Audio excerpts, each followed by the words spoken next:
Hello, welcome to this live tutorial with my top tips for drafting and sewing perfect shawl collars, because I know a lot of you are big shawl collar fans like me.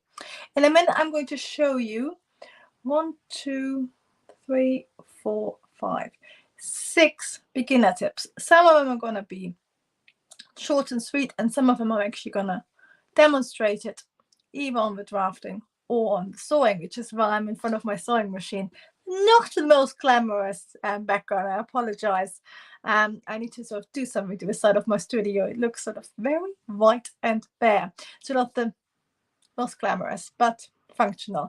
And hello Laura, and hello Paolo.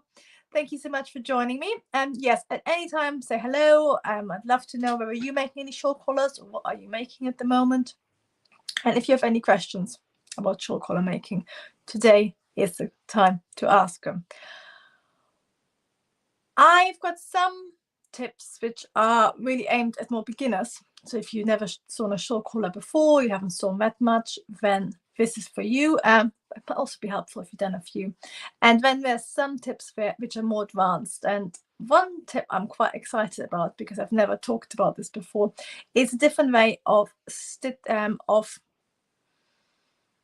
configuring, to use a very fancy word, how our shawl collar pattern works, which makes stitching a lot easier. And I saw this on a jacket on a day out in London. I was thinking, oh, I have to share with all of you, because I hadn't seen it before.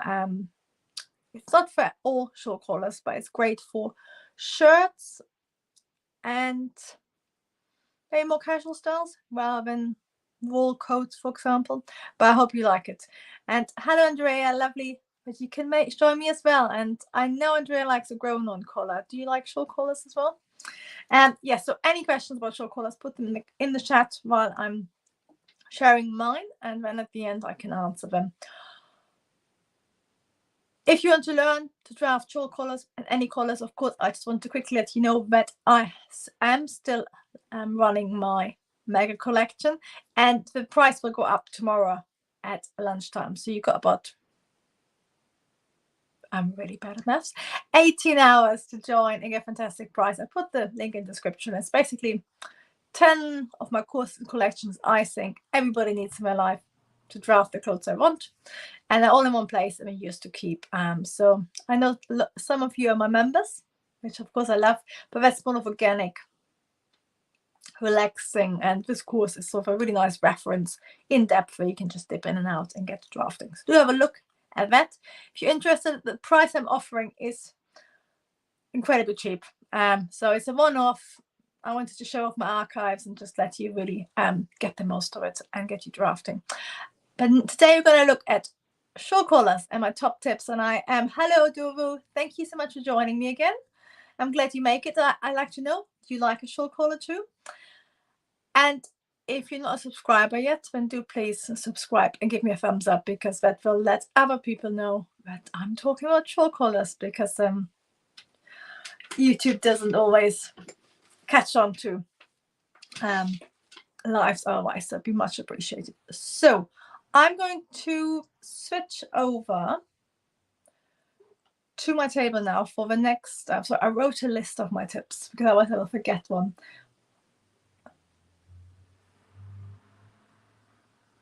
Yes, the first 3 tips at least will be on the table. So I'm going to show them to you on my different camera.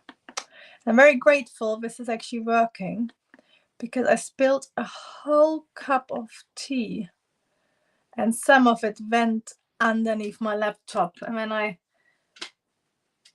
turned it on again and it restarted, and there was that, you know, when it starts loading and it wouldn't move. I was thinking, oh my god, I've got 10 minutes. Please don't let me down. But it worked, and so far, fingers crossed, everything is fine. So you can see I've got my layout here. I've got my front bodice, which is of course how you would draft your shawl collar to begin with, and there's one classic shawl collar tutorial on the channel, so you can have a look at that. for more in-depth step-by-step. Well, I want to concentrate on the first step, because that's what lots of you have been interested in recently, is about the back neck angle. So I'm going to draw my fold line in, which of course goes to the high shoulder point. And if it isn't perfect, that's because I'm using pens. If you're working on pencils, of course, which you should, HB, very sharp pencil or mechanical pencil if possible, and this should go exactly through a high shoulder point. With me, it never does in pen. And Andrea saying she's never made a shawl collar, so she's excited to learn how to. Yes, I've always taught shawl collars because I think it's a fantastic collar to learn, because it's all about 2D, 3D, use lots of pattern cutting techniques, and it's quick to make, and it's got great impact and lots of design possibilities. But I think I own maybe 3 or 4 shawl collars, so not that many. And Andrea saying my favorite is a grown-on collar, and I do not own a grown-on collar, which is why I'm going to make one for my next dress. A grown-on collar is like a shawl collar, but it grows out of it. But today we're going to talk about shawl collars only. So there's 2 ways of drafting the back neck. The classic one is to measure our back neck length on our fold line extension, mark it, go circa 1 centimeter towards our arm. And from that point, start at the right angle. Actually, don't start at the right angle. So you can see I haven't done this for a while. What you do is you draw a curve to that point from your high shoulder point, and then you draw your right angle line, which will become your center back. And because we are, by going slightly towards the armhole, our curve should be the same length as before. It should still be the back neck, but you always need to fix it and check it. It can be slightly shorter. If it's too long, you need to make that curve shallower even. And that's a classic shawl collar for a regular fit. However, what you can do is that you vary how far you curve it. What basically happens is, and I'm going to now use my back neck or my back bodice for this, because it's one of my favorite tricks and a lot of you were intrigued by that. What you can do is, we have our back bodice, we flip our back bodice on our high shoulder point like this, and that way we can use our back bodice to draw in our shawl collar. Now you can see, if I would just lay it on at the same point as where I've drawn my normal shawl collar, the curve is really different. So what I tend to do, if I want to do a conventional shawl collar, which is just off the fold line, I actually start by just moving my back neck along, and then you end up with a similar but slightly more fitted shawl collar. And the reason is, can you see this is getting shorter? So for all of these, our shawl collar looks like that. So the closer I move my back neck towards my fold line, the shorter this length becomes, which means when we fold over our shawl collar, that becomes, the outer edge is shorter, which means it stands up more. So for example, if I did something extreme like this, can you see how short it is? That would make a very tight shawl collar, probably too tight, and it would stretch and pull. But the average drafting method, which is 1 centimeter towards your arm, that gives you a standard shawl collar with quite a nice rise. But the magic now is, if we put our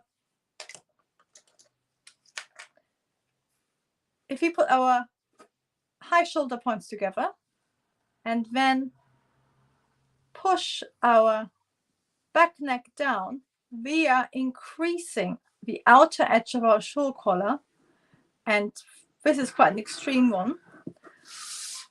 But can you see our conventional shawl collar is like this?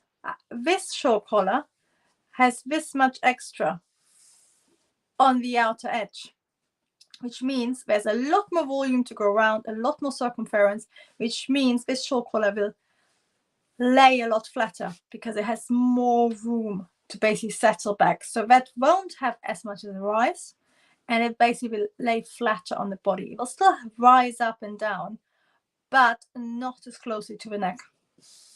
So that's the more in-depth version of what I quite often just quickly go through on how the angle of your back neck influences how your shawl collar will sit. And the closer you move your back neck to your shoulder, the flatter your shawl collar lies. The more you move your back neck to your fold line, the more your shawl collar rises up. And it's basically just because your conventional one, it's more straight, and then your flat one is more like that. So you can see the outer edge is a lot longer and it lays flatter. So that's just my tip on getting your back neck exactly how you want it. And for conventional one, I would just use the classic drafting method, which I use in my classic shawl collar. And if you want a flatter one, this is faster, because what would happen if you, for example, I'll show you why it doesn't work. And this is why these are tips rather than a tutorial, because it's more about what actually lays behind the drafting method for understanding. So for my classic one, I'm 1 centimeter to the left. If, for example, I wanted to have a really flat one, I'm using my classic one. If I move 3 centimeters out, so 3 times. If I now try to draw a curve to there, it's massive. I can actually, don't even need to measure it. I can see it's far too big. So that's a centimeter longer than my back neck. So once you go past your conventional one, it's easier to use a back neck. One last thing on this. The third version to do your back neck is to use a compass. And what you can do is that you use your back measurement, and then you can actually draw a circle. And that means you have exactly the line you need to lay your back, need to draw your curve through. So if I then, for example, did the same one and I drew the curve to here, let's see whether it's the same length. That is exactly the right length. So that's your third version. So just to recap, my top tip for perfect back necks is to either use the classic drafting method for conventional shawl collars, and then for flatter shawl collars, you can either use the super quick tip, where you line up your high shoulder points and then you flip over your back, and that way you can draw in your back neck any way you want. So the most extreme would probably be like this. But of course, what would happen when it's so big, it would be like frilly, it'd be a ruffle, which would be quite beautiful. And then the third method is to use a compass, which works the same as this, because this is basically our compass. So it will all work beautifully. And hello, Erwin. Thank you so much for joining us. Lovely to have you. And then Paolo is saying, wouldn't it be better to move the fold line 1 to 2 centimeters away from the shoulder point? The fold line, Paolo, needs to go through the high shoulder point, because we're going to stitch them together later on, like this. So the point needs to be exactly the same. The shoulder width needs to be the same. And then we can stitch our back neck together. I think you might be thinking of a tailored collar where we do exactly the same. And there's also a German method, I think it's the Müller and Söhne method of drafting the shawl collar. And that does exactly the same, where it draws 3 parallel lines. And one of them is a fold line, one is the rise line, and one is a cutout line. And I actually learned to do it like that, but I found that a bit more confusing if you just started out. So I actually like, I don't know if it's a British version. It comes from the classic Hilary Campbell. She uses the same one. So it's a more basic shawl collar. So you can get more, you can add your stand, for example. And if you do the stand, there's one German method, which is good, but very complicated, where you do the lines away and then you use the parallel lines to draw in your stand. However, I think if you're trained in that, then it's easier. But I think otherwise, this I think makes more logical sense. Oh, and Paolo, you're saying yes, the back shoulder should be shortened accordingly. Yes, that's for wider neck. So totally, that's complete design decision. So mine is quite tight, but of course your fold line can be wherever you want it to be. So if you want a slightly wider shawl neck, then definitely go for it. If you go really wide, it gives you a beautiful portrait style where it really frames your neck. So they all work well. It's all the same effort. Just always, if you move into your shoulder with your fold line, then of course you need to adapt your back neck and redraw it, which means you need to remeasure it. But yes, that's a design decision, and it should work exactly the same.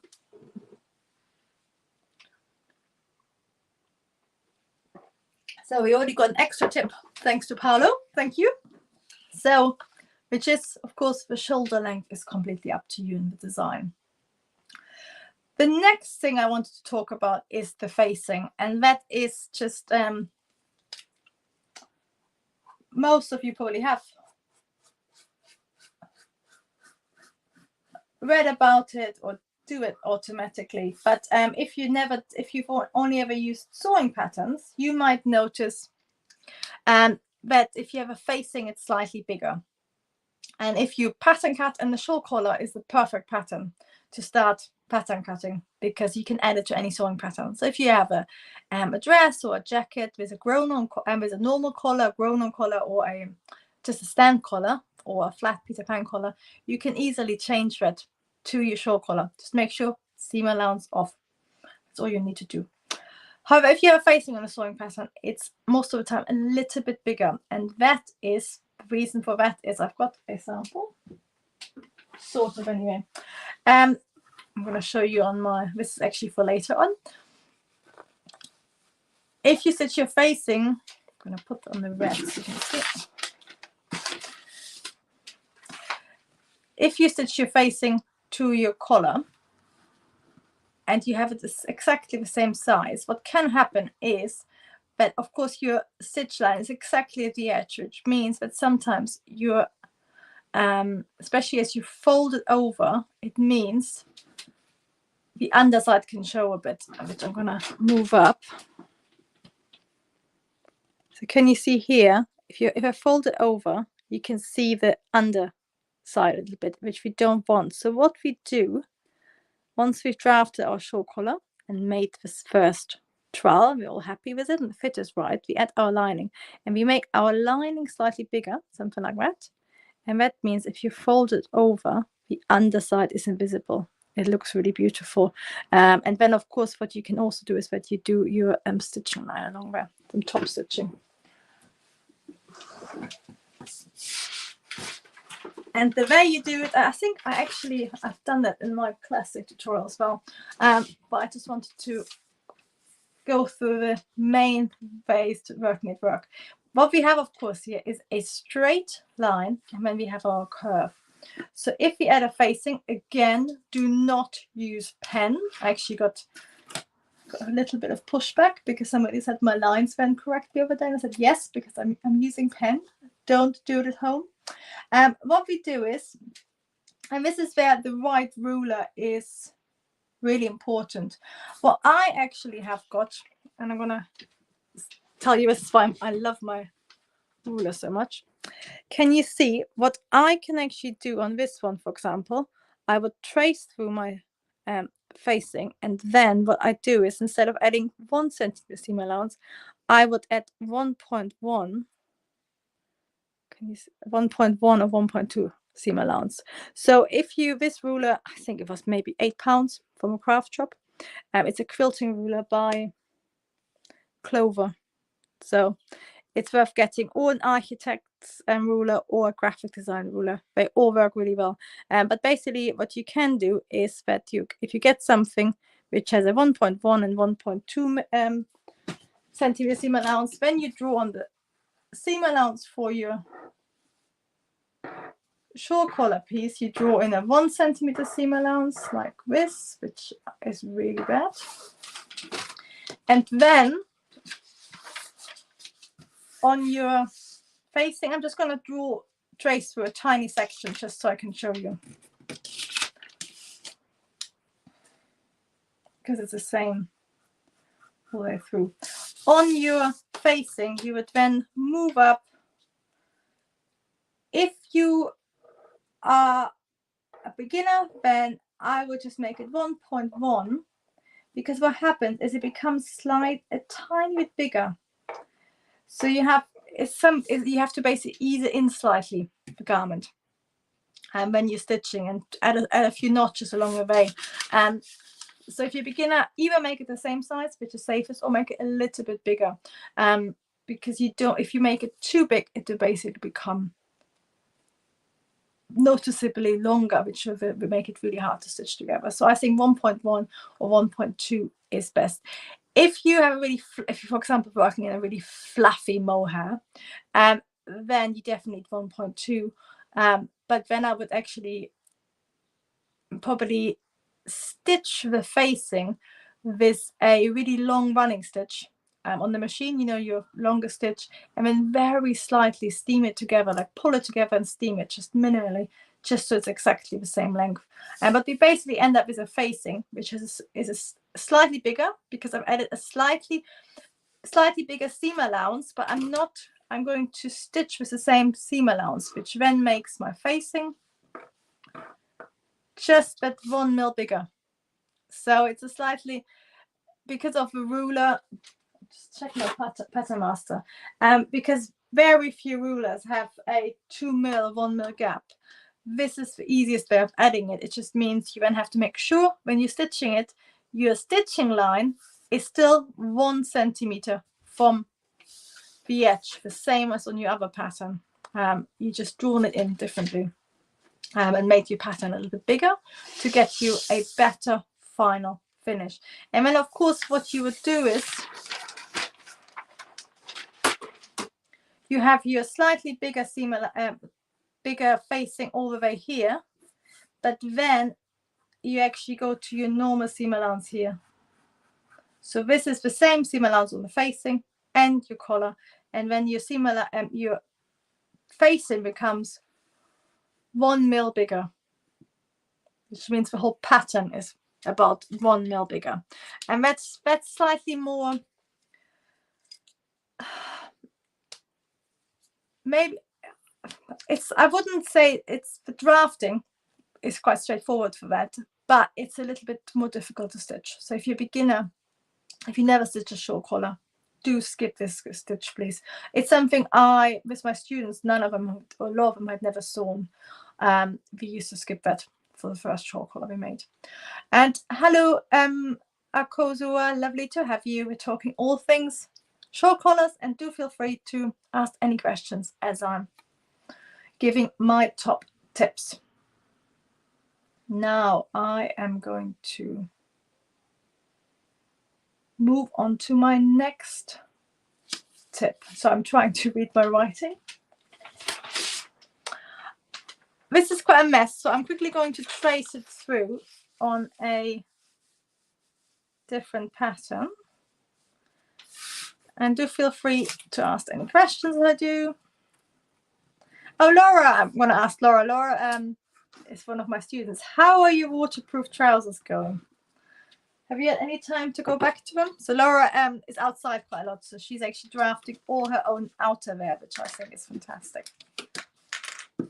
And Andrea, I know, is drafting a really nice vintage top, so I'd love to know how that is going as well. If you're on my Instagram live earlier, and I was showing that really beautiful red top with the dart and the gathers. That's what Andrea's making, and she's making it. Sorry, I hope I'm not sharing secrets here. But she's making it with a grown-on collar and dolman sleeves, like the original 1940 style. And I think that sort of gather darty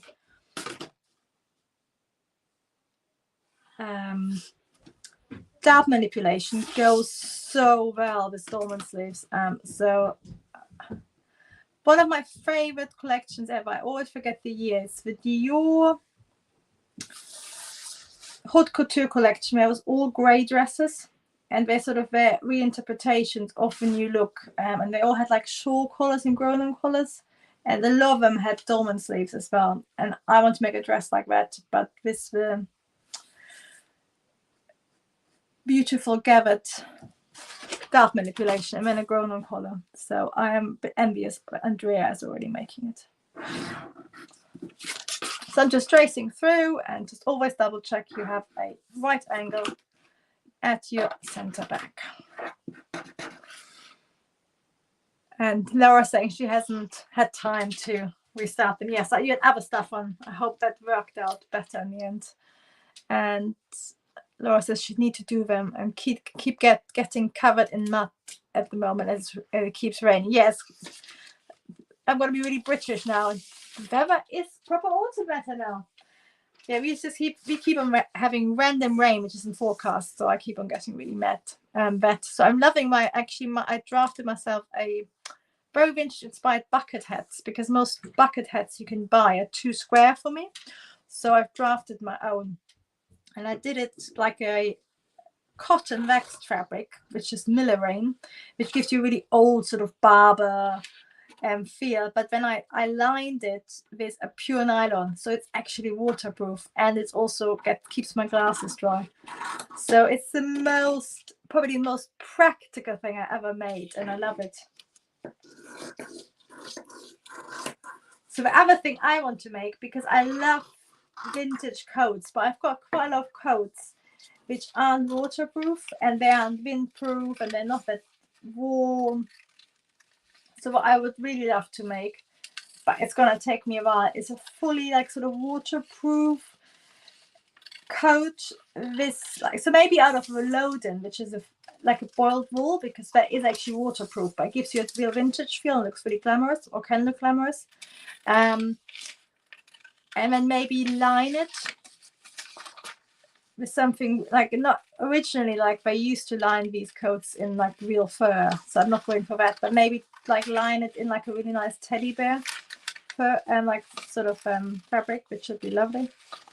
And that way I can make it look really sort of glamorous vintage, but actually make it fully functional, which is my dream. But that's just me. Oh, somebody's telling me which. Oh, hello Christine, it was with the Dior Haute Couture 2013 collection with grey dresses. I'm glad I'm not the only one who loves that collection. I guess you're a fan as well, if you remember. Yes, I thought it was 2014, but you're probably totally right. It's autumn 2013. And it was a really understated collection. That sort of mid-grey, maybe flannelly, very simple dresses, but beautifully cut. And some of them had really special skirts cut on the bias. Absolutely beautiful. And Christina's saying she's obsessed too. It's really weird. You know, some of fashion catwalks are so like glamorous. You can see it's beautiful, but that's the collection I would happily wear for the rest of my life. I might need to add a little pink in, or some red, but I think it's a very flattering collection. Just beautiful framing on the neck, and it has that sort of it's pure new look from the shapes, but I think a pattern cutting is quite deconstructed Italians. You know how Armani and all the Italians, Boglioni, they all came in, and 80s, 90s, and they took the suits and they ripped out all the padding and they made them deconstructed and really light and just like a pleasure to wear and sort of just mold to the body. And I think that's what that collection reminds me of a bit. So I love it. And now I'm going to have a look what Andrea said. She said, the top is nearly done. I will share a pic on the school membership when it's ready. Yes, please do. We'll still have to get the fabric for the blouse. And that'd be fantastic because Andrea's actually doing what you should do if you're learning to pattern cut, is that if there's a style you like, you can draft several at the same time. So I think Andrea is drafting a top with grown-on sleeves and a grown-on collar, which is really simple. But then she's also doing a similar version with the gathering details. So if you like a style, you can literally do like 3 or 4 which are not similar, but they're very, what I always like to use is coherent. So they all go together. So it becomes like a fashion collection. So you might have 3 blouses in slightly different colors with slightly different details, but they might all be in a wool crepe. So they all go together. Or it might be all the same fabric, but different details and different buttons, or different fabrics and the same buttons. But it's just like pulling all the clothes you wear together. Which is how I would love to have a wardrobe like that one day. At the moment, it's more magpie. And Christine is saying the same. And Kozuas is saying, I would very much like to try that. That's fantastic. That's what we want. People exciting about pattern cutting. Like me. So the next tip I'm going to take and show you is a way of, rather than both the front and the back collar being grown on, we are going to make the back collar separate on the bodice piece only. So before I chop it off, I'm going to trace this through. So I'm going to trace my facing through before I make my changes.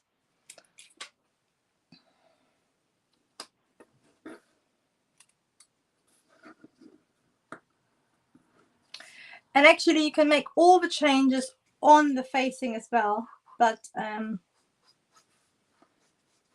going to keep my chain, actually I'm going to cut this out while it's pinned on.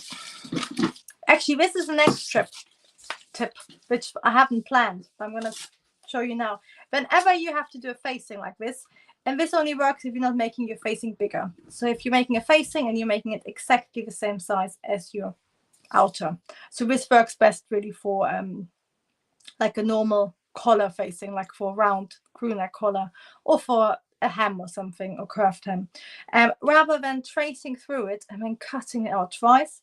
And I do hate cutting out patterns, which is why I love any short steps. Is what I do is I pin a new piece of paper to the pattern, and then you can cut it out at once.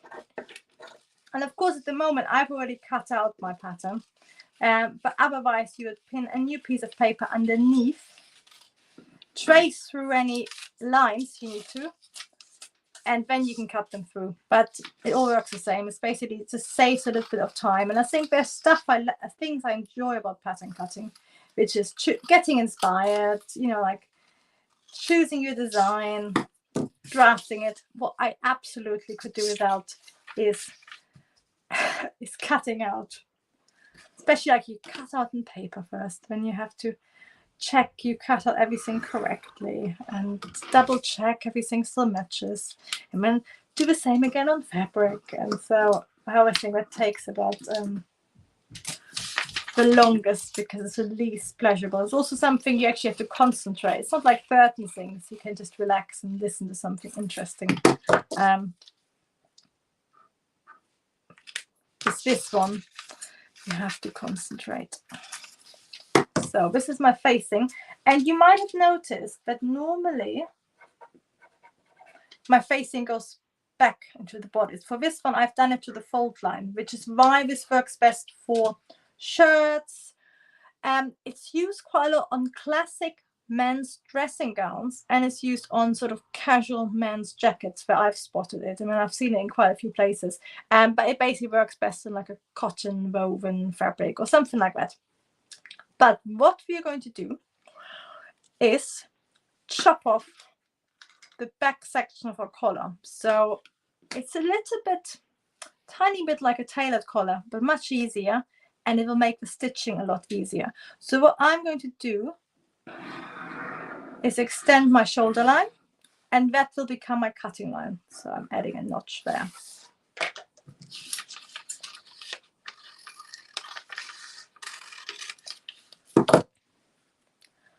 What I can now do is cut this out on the center back fold. And having a separate back collar means that when it comes to stitching together, and I've prepared a sample. And I've run out of paper, so I put off all the fabric today. I need to go to shops tomorrow. So I've just cut the top section from. So you can see this is the collar I made earlier, which is much smaller. But this is the front collar. This is a very tiny back because again I've run out of fabric, and this is the other one. So what I now have, so that is just the top section of my bodice block, because it's not very clear. What I now have is basically the collar is going to look like this. But normally, what is always really horrible, and I'm going to show you in a different sample.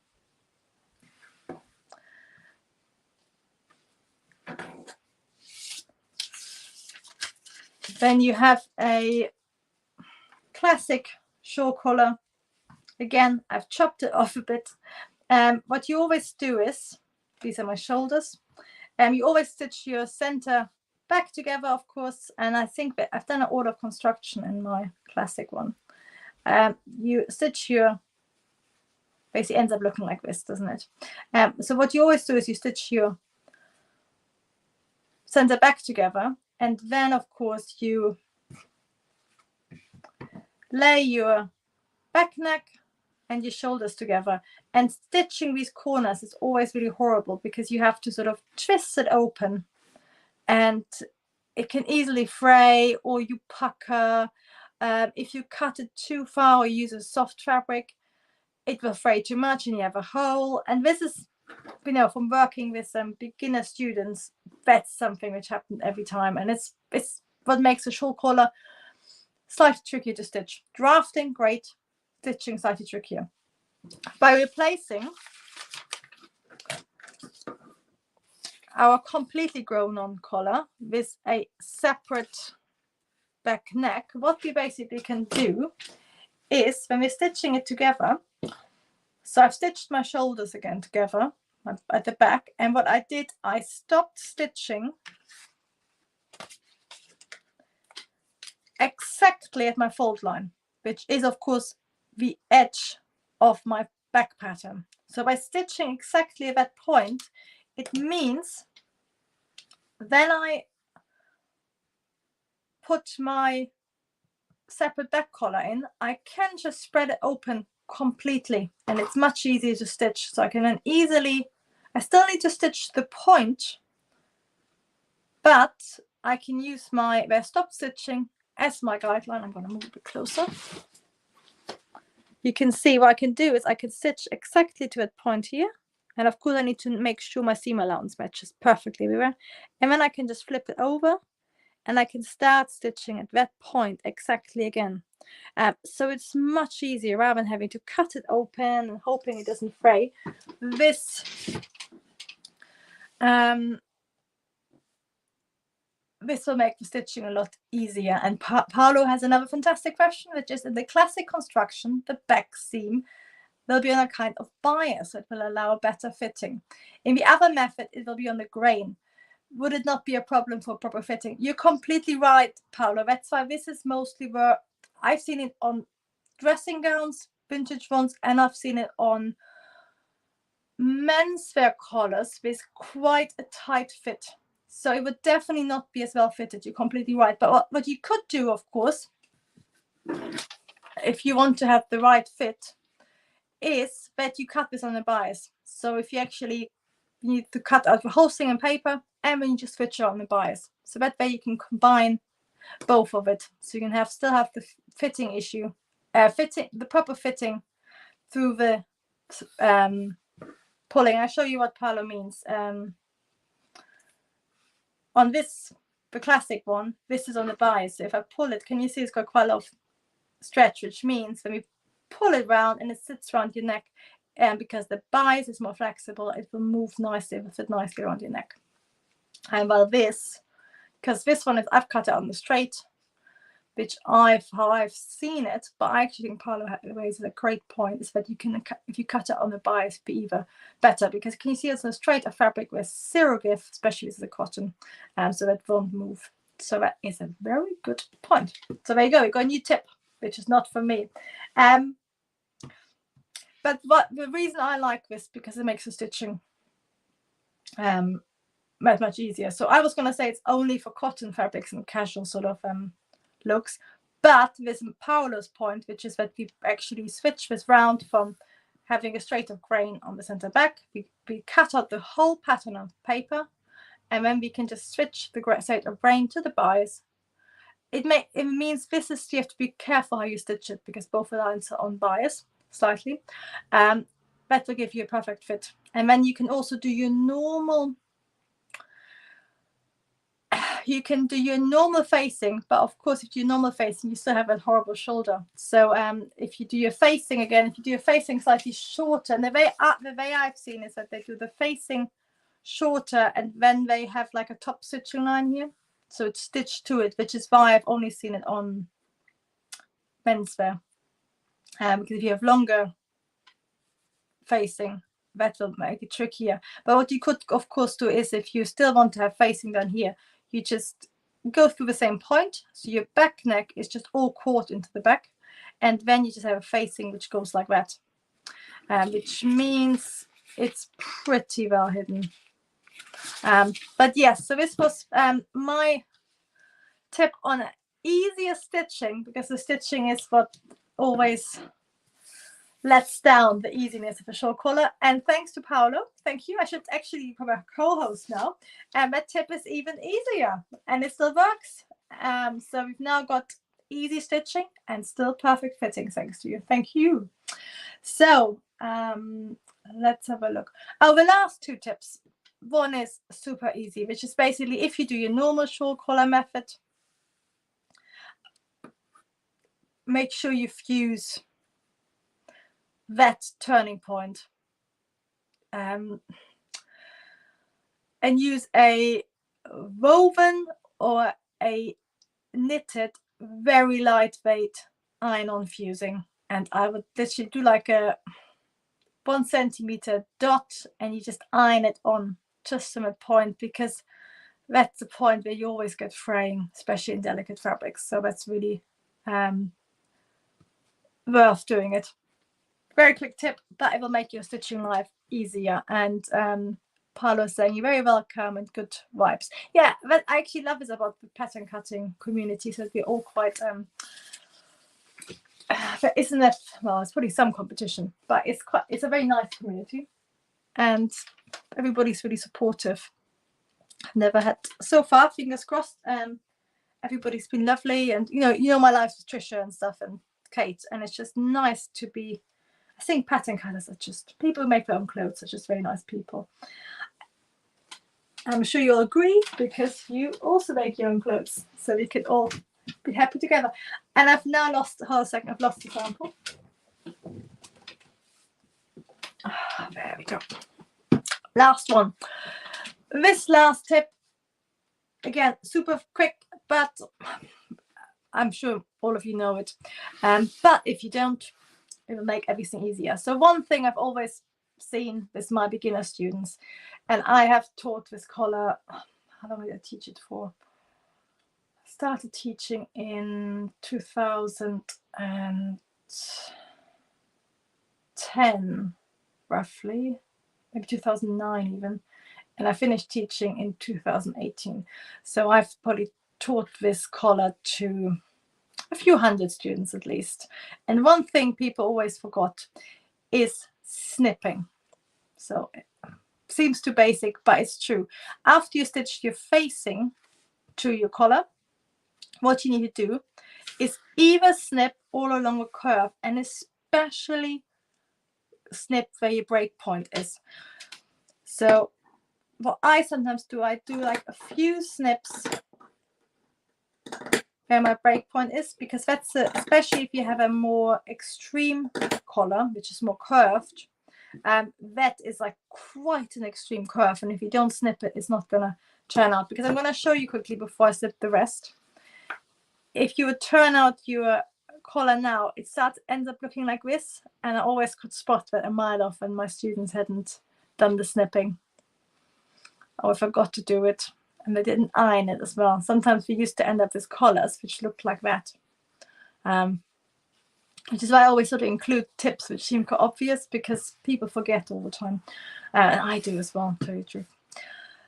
And then so I definitely snip into that break area, because that needs to be really flexible. Like you can, if you have a really extreme break point, again, little tiny bit of fusing in that break area, and then snip it. Just because if you're snipping closely and it's maybe a fabric which frays easily, you're going to get fraying at that point, because that's under quite a lot of stress. So tiny bit, again, strip of fusing or something, or you could even use the iron-on stay tape. So it's a really thin fusing with a stitch line, so you could even use that. And then you can either snip all along, or what in industry quite often what they do on any curves like that, they have a tinier seam allowance. So they have 0.5 centimeter seam allowance to 0.7 of a seam allowance, and having a smaller seam allowance basically does exactly the same. It's because if you have a long seam allowance, it can't stretch, but on a curve, on a shorter seam allowance, if it's short enough, it basically will stretch, but that it only will stretch a little bit. So if the seam allowance is too long, it will definitely have an issue. And some of you might not want to cut the fabric off, because you worry about fraying it. Then definitely keep it to 1 centimeter. That's the maximum I would keep it on a collar, because if you normally, I saw some of you like a bigger seam allowance, 1.5 centimeter, 2 centimeters. If you have a 2 centimeter seam allowance there, that edge would be much longer than this, because 2 centimeters is a bigger curve, which means when you turn it inside out, you got lots of extra fabric, and which won't allow it to lay flat. So definitely trim it to 1 centimeter or 0.5 centimeter, if you like me. Or if it's 1 centimeter, you need to snip into it. And some people I've seen, which I think is also depending on the fabric, rather than snipping in both fabrics at the same time, what some people do is that they alternate it. So they snip here on one layer, and then they snip slightly further on the other layer. So you alternate your snipping, which means you don't have the snipping in the same point on both layers, which means sometimes you can get like little sort of angles, which we definitely don't want. And of course, you also sort of distributing the weak points more, so you don't get 2 weak points in one place. So there's lots of different ways of doing this. There's no, some people like to snip, some people like to trim and snip. Don't go too close as a general rule. If you go too far away and your seam allowance is too big, it's causing issues. At the same time, if you go too close or you snip too close, then you're definitely going to have fraying and lots of weak points. So it's finding what works for you, and of course also what works on the fabric. If you're working in like a chiffon, I would actually just leave it at 1 centimeter seam allowance. You probably don't do shawl collars and chiffon, but I would leave it at 1 centimeter seam allowance, because can you imagine if you snipped the chiffon, it would just fray. But that gives you a nice flat curve. And these are all my tips on shawl collars. And I will switch over and say goodbye.